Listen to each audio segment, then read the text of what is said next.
What's up, guys? This is John Collin with the Couch Potato Network. I'm having technical difficulties tonight. Some with my audio, but I just uploaded a 10-minute video and I couldn't hear a thing. So I'm giving out my pre-tree my pre-tree I'm giving out my pre-training camp grades. With draft and free agency just passed, I'm gonna do all 32 NFL teams so we can get to the nitty gritty of the season, and we're gonna give our projections and outlooks on next season. So my first team that I'm going with is the Chicago Bears, which is my favorite team. Better. I believe Ryan Poles has spent his money wisely this year. He was really looking for deals in free agency. I believe he didn't overspend on not neither free agent. I believe that we addressed a lot of needs as far as offensive line, defensive line help. We also, we went and spent some money, as far as Tremaine Edmonds. I believe TJ Edwards was a great pickup for that price because we needed somebody in the middle. I believe Jack Sandberg is overrated. Don't beat me down, Bear fans, but I seen a lot of times last year where he got ran over.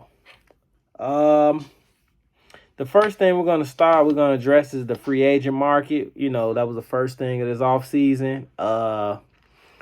I believe he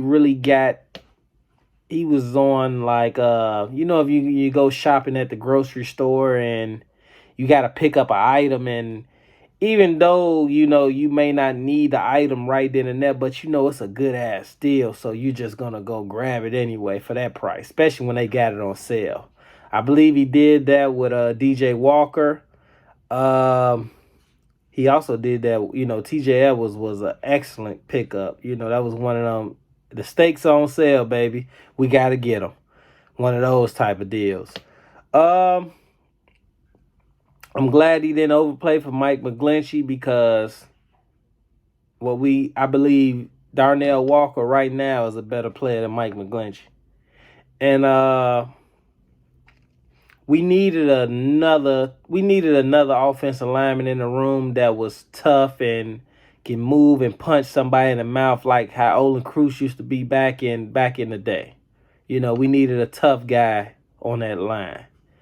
Ryan Pace, when he was here, he bent on talent because he wanted a bunch of choir boys in here. And you see where that got us. We was a dog with no teeth. The locker room is not going to be filled with choir boys. I understand them not drafting Jalen Carter and passing on Jalen Carter. I understand that because not only did you got off-field character concerns, but you don't have the motor he didn't have the motor that I believe that we needed as Bears and what we're trying to do as far as, the hits principle that we're trying to run, which we're working all the time. No matter what, you better not get caught out there loafing or just not running. I believe we got a great steal with that. I believe we also upgraded the defensive backs position. We drafted three defensive backs, but we also picked up one from Jackson State, Lil Nut from he was a good high recruit that chose to go to Jackson State just to go work with Dion. And I believe that he's gonna make the 53-man roster. That's just me. I believe so. That boy is a baller. Tremaine Edmonds I believe he has brighter days ahead of him, so I don't mind justifying paying that rate for him. I believe that he's gonna be a playmaker in our defense. We got Noah Sewell from Oregon. I believe he's about a year away, but he's gonna be a good depth piece. We need depth in that front seven. We still need depth in that front seven. Zach Pickens and GD. I believe those boys are gonna be better than they were in college. It's like when Washington signed Albert Haynesworth back in the day, and they made him be a read and react defensive tackle, which he was a three tech, and he was a one gap straight attack trying to attack the quarterback type of defensive tackle. But Mike Shanahan, you know, tried to make him a read and react defensive tackle, which is gonna eat up the blockers and everything. I believe Stevenson is going to give Jalen Johnson some competition because Jalen Johnson has had one interception in his 3-year career, which is totally unacceptable. Uh, Eddie Jackson is Eddie Jackson. We already know that. Brisker been balling since he got here. He balled out last year.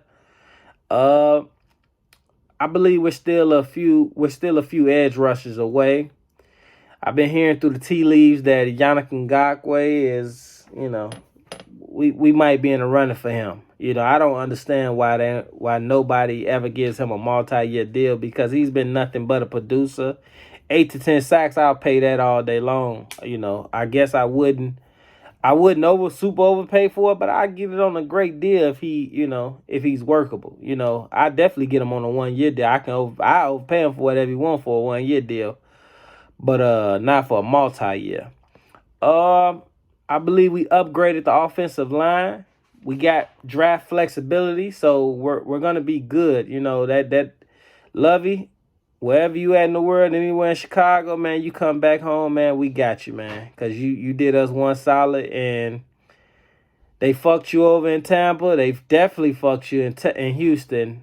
So that was a good way to get them the double bird on your way out of there. The boy Johnson is going to give the running back room some competition because I don't believe Khalil Herbert can stand up for a 17-game season. DJ Moore is going to elevate Justin Fields. I argued with my family members, everybody I was on. Before Justin Fields showed what he could do last year, I was fighting for him then. When I seen him, he was throwing them boys the ball, and they're hitting them in the hand, they're dropping it, they're stop running. Like, you don't do that as a wide receiver. So I believe DJ Moore is going to elevate the whole wide receiver room, and just make everybody better because he's going to hold people accountable and show that once you got a guy in there that's a dog that's going to work, that's going to make everybody else want to work because it's going to be iron and sharper iron. So I believe he's going to be an excellent addition. Really, man, we're going to attack from inside out. So, we still, we're still a few pieces away, but I believe we're going to be a middle of the pack type of team. I believe we're going to be competitive this year. So I believe we're going to be 7 to 8 wins. Hey, who knows? We might get still a few of them out, but I believe we're going to be a 7 to 8 win team.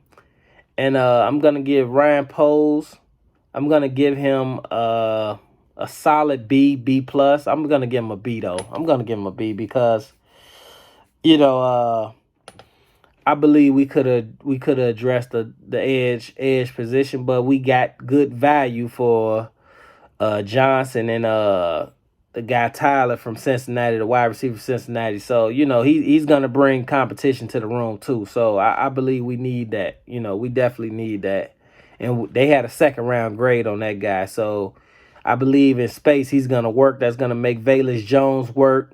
That's going to make all those guys in there work because it's going to show guys that they're not the only option. And when you show a guy, me being a business owner, when you show a guy that they're not the only option, they're going to come with some accountability for themselves.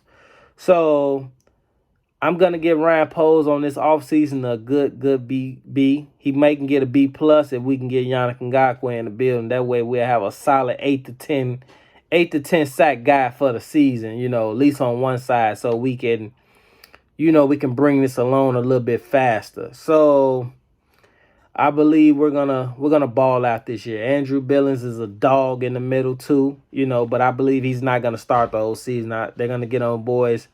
They're gonna start them off slow, let them work their way in, and I believe by mid-season those two defensive tackles, Pickens and GD, they're gonna take over.